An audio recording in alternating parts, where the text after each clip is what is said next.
नमस्कार, भक्ति दर्शन समाचारमा स्वागत छ। उपस्थित छु म हेमा शर्मा। आज मिति 2080 साल वैशाख महिनाको 13 गते बुधबार पिङ्गलाम संवत्सर सूर्य उत्तरायण वसन्त ऋतु वैशाख शुक्ल पक्षको षष्ठी तिथि 11 बजेर 43 उपरान्त सप्तमी तिथि। चन्द्रमा मिथुन राशिमा इस्वी सम्वत 2023 अप्रेल महिनाको 26 तारिक शक सम्वत 1945 र नेपाल सम्वत 1143। आज सूर्योदय बिहान 5 बजेर 31 र सूर्यास्त साँझ 18 बजेर 34 मिनटमा। सर्वप्रथम अहिलेसम्मका प्रमुख समाचार। बर्दिया जिल्लाको ठाकुरबाबा नगरपालिका वडा नम्बर 9 मा ठाकुरबाबा मध्यवर्ती धार्मिक वन क्षेत्रमा अवस्थित प्रख्यात ठाकुरबाबा विष्णु भगवानको मूर्ति 10औं शताब्दीको भएको अनुमान। पूर्व पश्चिम राजमार्गको बायाँतर्फ रहेको अम्बासा भन्ने ठाउँबाट 13 किलोमिटरको दूरीमा रहेको जङ्गलको बीच भागमा रहेको यो मन्दिरमा माघे सङ्क्रान्ति पर्वका अवसरमा विशेष मेला लाग्ने चलन। म्याग्दीको धौलागिरी गाउँपालिका 7 मा रहेको ऐतिहासिक ताकमकोटमा करिब 30 लाखको लागतमा 12 फिट अग्लो हनुमानको मूर्ति स्थापना। धार्मिक पर्यटकीय हिसाबले प्रशस्त सम्भावना बोकेको ताकमकोटको आकर्षण बढाउन हनुमानको मूर्ति फलदायी हुने विश्वास। समुद्री सतहबाट 2500 मिटरको उचाइमा अवस्थित ताकमकोटबाट गुर्जा, धौलागिरी, नीलगिरी, अन्नपूर्ण र माछापुच्छ्रे हिम श्रृङ्खलाका साथै मनोरम पहाडी भूगोल, ग्रामीण बस्ती र सूर्योदयको दृश्य अवलोकन गर्न सकिने। गौतम बुद्ध भन्दा पनि पहिलेका बुद्धहरूले राज गरेका प्राचीन नगरहरूको प्रचार प्रसार र संरक्षण हुन नसक्दा स्थलको महत्त्व अझेलमा परेको भन्दै निर्माण गरिएको कनकमुनि बुद्धको मूर्ति सहितको बगैँचा संरक्षण नहुँदा अल्पत्र बन्दै करिब 90,06,779 रुपैयाँको लागतमा निर्माण गरिएको उक्त स्थल संरक्षणको जिम्मा कसैले नलिएपछि अल्पत्र अवस्थामा।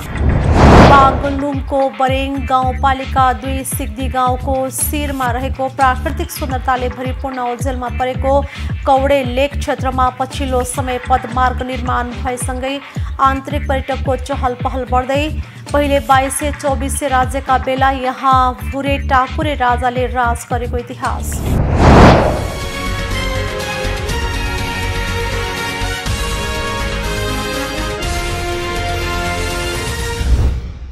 अब समाचार विस्तारमा। ठाकुरबाबा मन्दिर बर्दिया जिल्लाको ठाकुरबाबा नगरपालिका वडा नम्बर 9 मा ठाकुरबाबा मध्यवर्ती धार्मिक वन क्षेत्रमा अवस्थित छ। प्रख्यात ठाकुरबाबा मन्दिर काठमाडौँबाट करिब 578 किलोमिटरको दूरीमा पश्चिममा रहेको छ। पूर्व पश्चिम राजमार्ग हुँदै बर्दिया जिल्लाको ठाकुरद्वार जाँदा पूर्व पश्चिम राजमार्गको बायाँतर्फ रहेको अम्बासा भन्ने ठाउँबाट 13 किलोमिटरको दूरीमा रहेको ठाकुरद्वारको बागचौ नजिकै अर्थात् बायाँतर्फ जङ्गलको बीच भागमा यो मन्दिर स्थापित छ। मन्दिरको गर्भगृहमा 2वटा मूर्ति रहेका छन्, जहाँ दाहिनेतर्फ कालो प्रस्तरको हनुमानको मूर्ति रहेको छ भने बायाँतर्फ निकै नै कलात्मक शैलीको कालो प्रस्तरको विष्णु भगवानको मूर्ति रहेको छ। यसै मूर्तिलाई स्थानीय वासीहरू ठाकुर बाबा भन्ने गर्दछन्। माघे सङ्क्रान्ति पर्वका दिन यस मन्दिरमा विशेष मेला लाग्ने गर्दछ। यहाँ रहेको विष्णु भगवानको मूर्ति 10औं शताब्दीको भएको बताइएको छ। एक रिपोर्ट। पूर्व पश्चिम राजमार्ग हुँदै बर्दिया जिल्लाको ठाकुरद्वार जाँदा पूर्व पश्चिम राजमार्गको बायाँतर्फ रहेको अम्बासा भन्ने ठाउँबाट 13 किलोमिटरको दूरीमा रहेको ठाकुरद्वारको बागचौक नजिकै अर्थात् बायाँतर्फ जङ्गलको बीच भागमा यो मन्दिर स्थापित छ। मन्दिरको गर्भगृहमा 2वटा मूर्ति रहेका छन्। दाहिनेतर्फ कालो प्रस्तरको हनुमानको मूर्ति रहेको छ भने बायाँतर्फ निकै नै कलात्मक शैलीको कालो प्रस्तरको विष्णु भगवानको मूर्ति रहेको छ। यसै मूर्तिलाई स्थानीय वासीहरू ठाकुर बाबा भन्ने गर्दछन्। किम्वदन्ती अनुसार भगवान कृष्णले ग्वालाको रूपमा रहेको अवस्थामा यो मूर्ति स्थापना भएको थियो। सो मूर्ति कालान्तरमा लोप भएपछि ग्वालाहरूले घाँस काट्ने हँसियालाई एक ढुङ्गामा थार लगाउँदा त्यस ढुङ्गाबाट रगत बग्न थालेपछि त्यहाँ के शक्ति रहेछ भनेर उत्खनन गर्दा विष्णु भगवानको मूर्ति फेला पारी स्थापना गरिएको मान्यता छ। यस मन्दिरमा महन्त राम प्रताप दासका अनुसार भगवान विष्णुको दर्शन गरेपछि नजिक रहेको नदीमा माघे सङ्क्रान्ति पर्वमा 3, 5 र 7 पटक स्नान गर्ने परम्परा रहिआएको छ। माघे संक्रान्ति पर्वका दिन यस मन्दिरमा विशेष पूजा अर्चनाका साथ 7 दिनसम्म मेला लाग्ने गर्दछ। भगवान विष्णुको दैनिक बिहान र बेलुका नित्य पूजा हुने गर्दछ। यस मन्दिरमा भगवान विष्णुको पूजा अर्चना गर्नाले आफूले चिताएको कुरा पूरा हुने जनविश्वास रहेको छ। आफ्नो भाकल पूरा भएपछि भक्तजनहरूले यस मन्दिरमा घण्टीहरू चढाउने गर्दछन्। मन्दिर परिसरमा शिव भगवानको मन्दिर, पञ्चाणी मन्दिर, सरस्वती मन्दिर, साधु सन्त बस्ने कुटीहरू, धुनी घर आदि रहेका छन्। मन्दिरको केही दूरीमा दुर्गा माताको मन्दिर पनि अवस्थित रहेको छ। मन्दिरको संरक्षण एवं व्यवस्थापनको लागि रुद्रबहादुर खड्काको अध्यक्षतामा ठाकुरद्वार मन्दिर व्यवस्थापन तथा विकास समिति गठन गरिएको छ।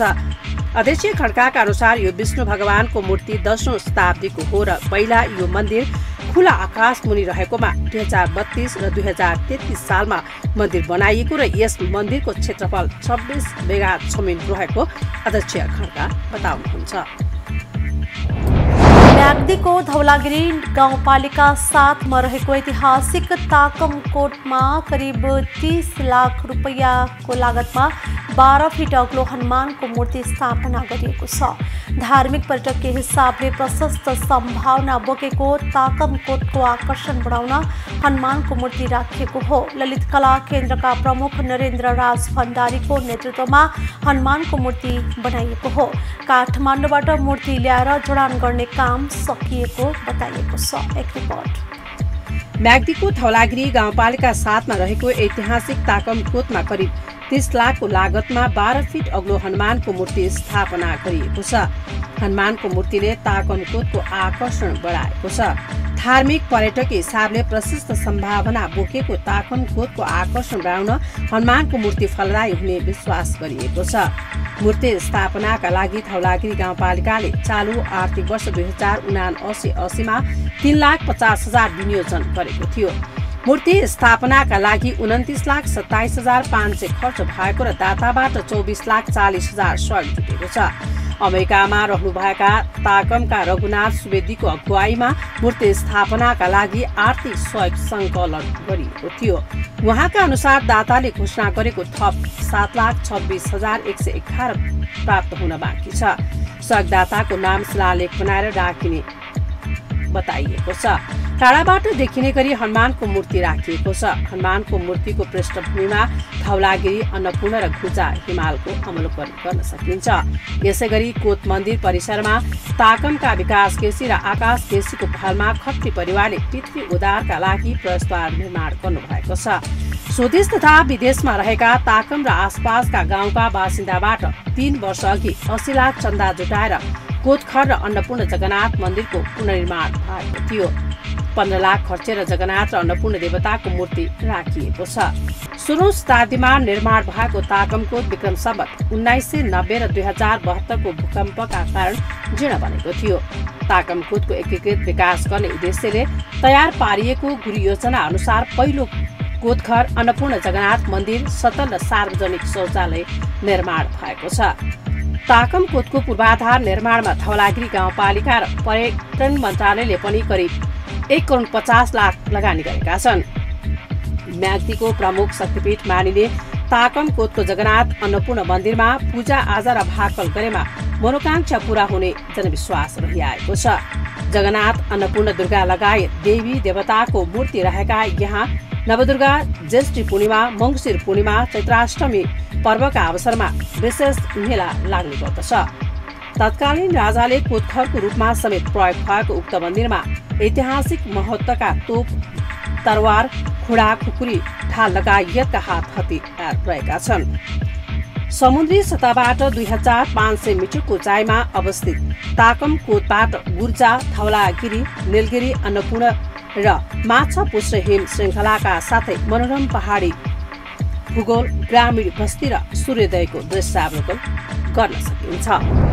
अरोरा कोट नजिकै कनक मुनि बुद्धको प्रतिमा सहितको बगैँचा अल्पत्र अवस्थामा रहेको छ। गौतम बुद्ध भन्दा पनि पहिलेका बुद्धहरूले राज गरेका प्राचीन नगरहरूको प्रचार प्रसार र संरक्षण हुन नसक्दा यी स्थलको महत्त्व अझेलमा परेको भन्दै निर्माण गरिएको मूर्ति सहितको बगैँचा संरक्षण नहुँदा अल्पत्र परेको हो। कनकमुनि बुद्धको जन्मस्थल निगालीकोटबाट करिब 1.5 किलोमिटर पूर्वमा उक्त मूर्ति अनावरण गरिएको थियो। डिभिजन वन कार्यालय र लुम्बिनी प्रदेशको सहयोगमा उक्त मूर्ति 90,06,779 रुपियाँको कनकमुनि बुद्धको मूर्ति सहितको बगैँचा निर्माण गरिएको थियो। त्यसको संरक्षणको जिम्मा कसैले नलिएपछि अल्पत्र परेको हो। यहाँ बुद्धका पिता राजा सुदोधनले राज्य गरेको क्षेत्र रहेकोले कपिल वस्तुलाई पुरातात्विक, ऐतिहासिक तथा धार्मिक महत्त्वको क्षेत्रको रूपमा लिइन्छ। एक रिपोर्ट। अरोराकोट नजिकै कनकमुनि बुद्धको प्रतिमा सहितको बगैँचा अल्पत्र अवस्थामा रहेको छ। गौतम बुद्ध भन्दा पनि पहिलेका बुद्धहरूले राज गरेका प्राचीन नगरहरूको प्रचार प्रसार र संरक्षण हुन नसक्दा यी स्थलको महत्त्व ओझेलमा परेको भन्दै निर्माण गरिएको मूर्ति सहितको बगैँचा संरक्षण नहुँदा अल्पत्र परेको हो। कनकमुनि बुद्धको जन्मस्थल निगालीकोटबाट करिब 1.5 किलोमिटर पूर्वमा उक्त मूर्ति अनावरण गरिएको थियो। बुद्ध स्थल तीर्थाटनको लागि नेपाल आएका भारतीय सम्राट अशोकले लुम्बिनी पछि निग्ली हवाको पनि तीर्थाटन गर्नुभएको थियो।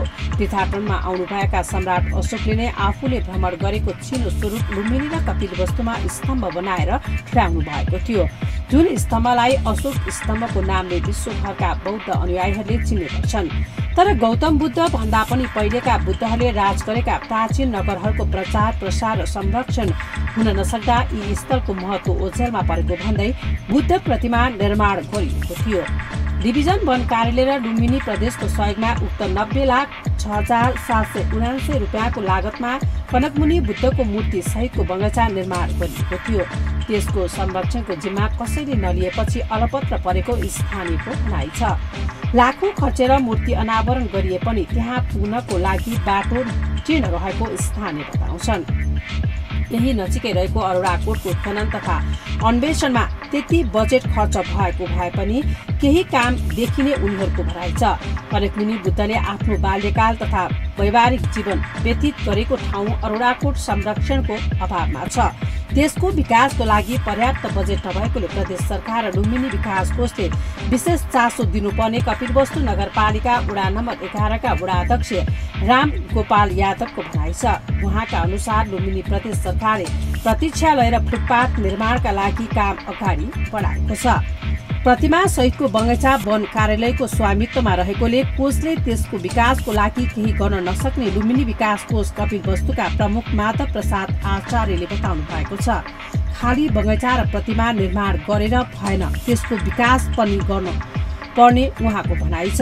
अरोराकोट नजिकैको कनकमुनि बुद्धको प्रतिमा सहितको बगैँचा निर्माणको कार्य अहिले अलपत्र रहेको डिभिजन वन कार्यालय कपिलवस्तुका प्रमुख विजयराज सुवेदीले बताउनु भएको छ। लुम्बिनी प्रदेश सरकार परिवर्तनसँगै मन्त्रालय पनि बाँडफाँड हुँदा समस्या परेको उहाँको भनाइ छ।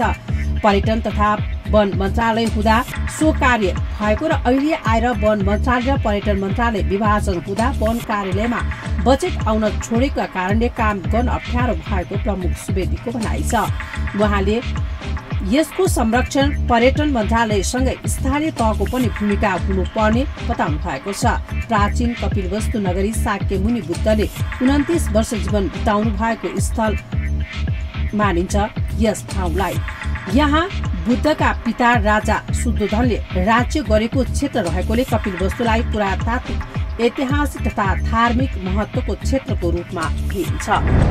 बागलुङको बरेङ गाउँपालिका 2 सिग्दी गाउँको शिरमा रहेको प्राकृतिक सुन्दरताले भरिपूर्ण ओझेलमा परेको कौडे लेक क्षेत्रमा पछिल्लो समय पदमार्ग निर्माण भएसँगै आन्तरिक पर्यटकको चहल पहल हुन थालेको छ। बरेङ बजारबाट पदमार्ग हुँदै पुग्न सकिने यो लेक 2600 मिटरको उचाइमा रहेको छ। बरेङ बजारबाट सिग्दी गाउँ हुँदै वन जङ्गल र भिरपाखा छिचोल्दै कौडे लेक स्थलमा पुग्न सकिन्छ। यस लेकमा दैनिक जसो सिग्दी गाउँका स्थानीय घाँस दाउरा गर्न पुग्ने गर्दछन्। पछिल्लो समय पदमार्ग निर्माण भएपछि भने आन्तरिक पर्यटक सो लेकमा पुग्न थालेका हुन्। 2200-2400 राज्यका बेला यहाँ भुरे टाकुरे राजाले राज्य गरेको इतिहास रहेको छ। एक रिपोर्ट। गाउँपालिकाले सिग्दी गाउँबाट करिब 3 किलोमिटर पदमार्ग निर्माण गरेको छ। पदमार्गले पर्यटक आकर्षित गर्नुका साथै स्थानीयलाई समेत सहज बनाइदिएको छ। सूर्योदय र अन्यको दृश्यावलोकन गर्न पर्यटक यहाँ पुग्ने गरेका छन्। बागलुङ र गुल्मी जिल्लाको संगमस्थल समेत रहेको कौडेलाई प्रवर्धनका लागि बरेङ गाउँपालिकाले प्राथमिकता दिएको छ। गाउँपालिकाले पदमार्गको छेउछाउमा पर्यटक विश्रामका लागि चौपारी समेत निर्माण गरेको छ भने वन्यजन्तुलाई खाने पानीको लागि पोखरी समेत बनाइदिएको छ। 2200-2400 राज्यको बेला यहाँ भुरे टाकुरी राजाले राज गरेको इतिहास छ। अहिले पनि यहाँ दरबारका भग्नावशेष भेटिने गरेको स्थानीयको भनाइ छ। जिल्लाकै अग्लो पहाड मध्यमा पर्ने कौडे लेकलाई पर्यटकीय गन्तव्य बनाउनका लागि सुरुका वर्षदेखि बजेट विनियोजन गरेर पूर्वाधार निर्माण गरिरहेको गाउँपालिकाका अध्यक्ष कृष्णप्रसाद शर्माले बताउनु भएको छ। उहाँले अघिल्लो कार्यकालदेखि सुरु गरेको पदमार्ग निर्माणका काम सकिएको छ। यसको प्रचार प्रसारलाई जोड दिने जानकारी दिनुभएको छ। बरेङ बजारबाट 2.5 घण्टाको पैदल यात्रामा यहाँ पुग्न सकिन्छ। कौडे लेक ऐतिहासिक ठाउँ हो।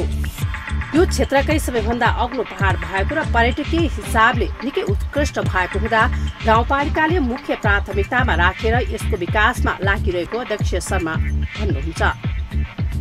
उहाँका अनुसार अहिलेसम्म पदमार्ग, पाखरी, बगैँचा र चौपारी लगायतका संरचना बनाइएको छ। अहिलेसम्म पदमार्ग लगायतका संरचना निर्माण गर्दा 80 लाखभन्दा बढी खर्च भएको जनाउँदै थप संरचना क्रमागत रूपमा बन्ने बताउनु भएको छ। पर्यटक भित्र्याउन प्रचार प्रसारसँगै सिग्दीमा पुनः घरवास सञ्चालनका लागि स्थानीयसँग सहकार्य गर्ने अध्यक्ष शर्माको भनाइ छ। सिग्दीबाट करिब 3 किलोमिटरको दूरीमा सो लेक रहेको छ। बरेङ गाउँपालिका 2 का स्थानीय हिरा पुन मगरले पदमार्गले पर्यटकलाई आकर्षण गरेको बताउनु भएको छ। पहिले कौडे लेक स्थानीयको खास दाउरा गर्ने थलो भए पनि अहिले पर्यटक घुम्न आउने गरेको उहाँको भनाइ छ। पदमार्ग नहुँदा यस लेकमा बाहिरी मान्छे नपुग्ने गरेको भन्दै अहिले आन्तरिक पर्यटकको आगमन हुन थालेको उहाँ बताउनुहुन्छ। पदमार्गले कौडे लेकको प्रवर्धन हुँदै गएको छ। पहिले स्थानीयलाई मात्र थाहा थियो कौडे लेकको विशेषता, अहिले घुम्न आउने सबैले थाहा पाउन थाले। अग्लो पहाड यति धेरै सुन्दरताले भरिएको छ, यसले गर्दा यहाँ एकपटक घुम्न आएकाहरू पुनः अर्को पटक आउने गरेको उहाँले बताउनु भएको छ।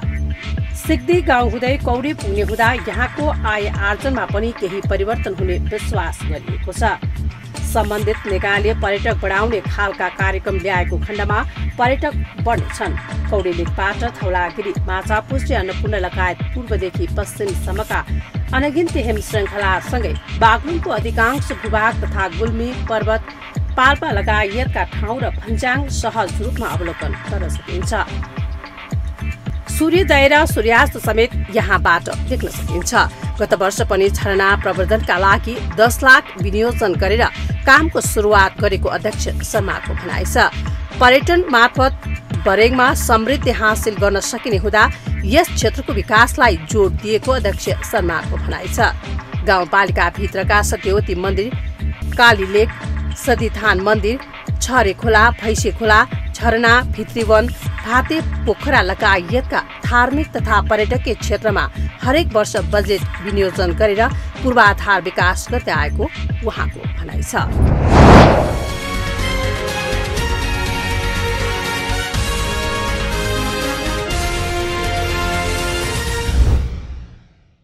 अहिले हामी भक्ति दर्शन समाचारको अन्त्यमा आइसकेका छौँ। जाँदा जाँदै प्रमुख समाचार पुनः एकपटक। बर्दिया जिल्लाको ठाकुर बाबा नगरपालिका वडा नम्बर 9 मा ठाकुर बाबा मध्यवर्ती धार्मिक वन क्षेत्रमा अवस्थित प्रख्यात ठाकुर बाबा विष्णु भगवानको मूर्ति 10औं शताब्दीको भएको अनुमान। पूर्व पश्चिम राजमार्गको बायाँतर्फ रहेको अम्बासा भन्ने ठाउँबाट 13 किलोमिटरको दूरीमा रहेको जंगलको बीच भागमा रहेको यो मन्दिरमा माघे संक्रान्ति पर्वका अवसरमा विशेष मेला लाग्ने चलन। म्याग्दीको धौलागिरी गाउँपालिका 7 मा रहेको ऐतिहासिक ताकमकोटमा करिब 30 लाखको लागतमा 12 फिट अग्लो हनुमानको मूर्ति स्थापना। धार्मिक पर्यटकीय हिसाबले प्रशस्त सम्भावना बोकेको ताकमकोटको आकर्षण बढाउन हनुमानको मूर्ति फलदायी हुने विश्वास। समुद्री सतहबाट 2500 मिटरको उचाइमा अवस्थित ताकमकोटबाट गुर्जा, धवलागिरी, नीलगिरी, अन्नपूर्ण र माछापुच्छ्रे हिम श्रृङ्खलाका साथै मनोरम पहाडी भूगोल, ग्रामीण बस्ती र सूर्योदयको दृश्य अवलोकन गर्न सकिने। गौतम बुद्धभन्दा पनि पहिलेका बुद्धहरूले राज गरेका प्राचीन नगरहरूको प्रचार प्रसार र संरक्षण हुन नसक्दा स्थलको महत्त्व अझेलमा परेको भन्दै निर्माण गरिएको कनकमुनि बुद्धको मूर्ति सहितको बगैँचा संरक्षण नहुँदा अल्पत्र बन्दै करिब 90,06,779 रुपैयाँको लागतमा निर्माण गरिएको उक्त स्थल संरक्षणको जिम्मा कसैले नलिएपछि अल्पत्र अवस्थामा। बागलुङको बरेङ गाउँपालिका 2 सिग्दी गाउँको शिरमा रहेको प्राकृतिक सुन्दरताले भरिपूर्ण ओझेलमा परेको कौडे लेक क्षेत्रमा पछिल्लो समय पदमार्ग निर्माण भएसँगै आन्तरिक पर्यटकको चहल पहल बढ्दै पहिले 2200-2400 राज्यका बेला यहाँ भुरे टाकुरे राजाले राज गरेको इतिहास। हामीलाई भक्ति दर्शन समाचार यति नै। सामाजिक सञ्जाल मार्फत हामीसँग जोडिनका लागि फेसबुक तथा ट्विटरमा लाइक तथा फलो गर्न सक्नुहुनेछ भने युट्युब मार्फत पनि हामीलाई प्रत्यक्ष हेर्न सक्नुहुनेछ। त्यस्तै कुनै सल्लाह सुझाव तथा प्रतिक्रिया भएमा bhaktidarshan@mountaintv.com मा हामीलाई पत्राचार गर्न सक्नुहुनेछ। धर्म, संस्कृति र संस्कारको संवाहक भक्ति दर्शन टेलिभिजन HD हेर्दै रहनुहोला। नमस्कार।